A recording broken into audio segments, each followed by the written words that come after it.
sir, to wake you, Hessinger said, but you better come to the office right now. The German accent was still there, so Augie put that together. He doesn't look like a Jew. But what does a Jew look like? He's a German Jew. The CIC is full of them. Why didn't I think of that before? So is the CID full of ex-German Jews? My boss is coming, Hessinger announced. He then rose from the desk and walked across the office and opened a door. Where do you think you're going? Augie demanded. To the coffee machine, Hessinger replied. I don't think well when somebody gets me up in the middle of the night until I have my coffee. Augie saw Hessinger switch on an electric coffee maker. Hessinger turned from it and said, Sie haben einen Akzent.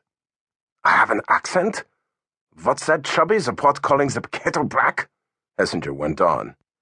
Sind Sie ein Deutscher? Ein deutscher Jude? Augie, without consciously deciding to do so, angrily replied in German, Nein, ich bin kein Deutscher und kein Jude.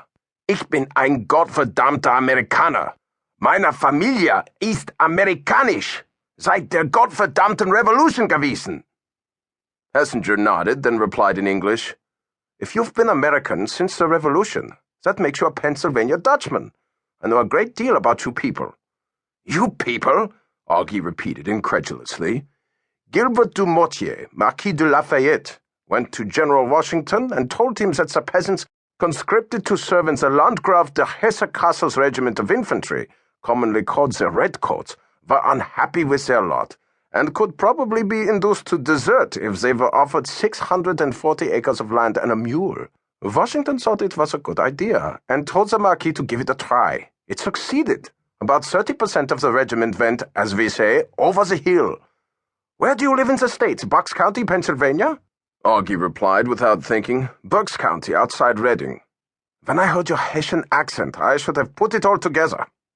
The conversation was interrupted when the door opened and a tall, blond, muscular young man in his early 20s came into the room. He was wearing a bathrobe with the logotype of Texas A&M University on its breast and battered western boots. What's up?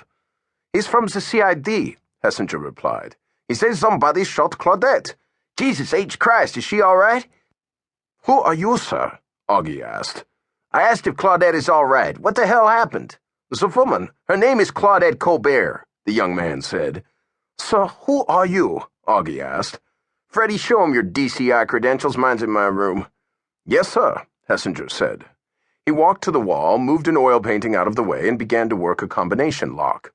My name is Cronley, the young man said to Augie. I'm the big cheese around here, and I asked about Claudette. You would be ill-advised to fuck with me. Augie decided not to do so. He said, A woman carrying the identification card of Technical Sergeant Claudette Colbert is being detained for interrogation in connection with a shooting in the WAC NCO Club parking lot just after midnight. For the last fucking time, is she all right? She is uninjured, sir. Hessinger held out an open leather folder before Augie's eyes. Office of the President of the United States, Central Intelligence Directorate, Washington, D.C. The bearer of this identity document, Friedrich Hessinger, is an officer of the Central Intelligence Directorate acting with the authority of the President of the United States. Any questions regarding him or his activities should be addressed to the undersigned only. Sidney W. Sowers, Rear Admiral, United States Navy, Director, DCI. You understand what that is? The young man asked. I've never seen one before, but yes, sir, I think I understand what it is. Jesus Christ, what's going on around here? There's one just like it with my name on it in my room, okay? Yes, sir. Okay, now what's happened? About 15 hours, sir, an MP patrol responded to a call of shots fired, ambulance required at the parking lot of the WAC NCO Club. MP protocol requires that the CID be notified whenever there's shots fired. I was working late at the office and took the call. When I got there were 3 bodies. White males in a 98th General Hospital ambulance, all with bullet wounds to the head. A 4th man had taken a bullet in the shoulder and was being loaded into an ambulance. They sent MPs with him, I hope, the young man interrupted. Sir, I don't know if they did or not. Okay, priority 1, get on that phone and make sure there are at least 2. 4 would be better MPs sitting on this guy, and that no one but doctors gets near him. Augie looked at him and thought, I don't know if this guy has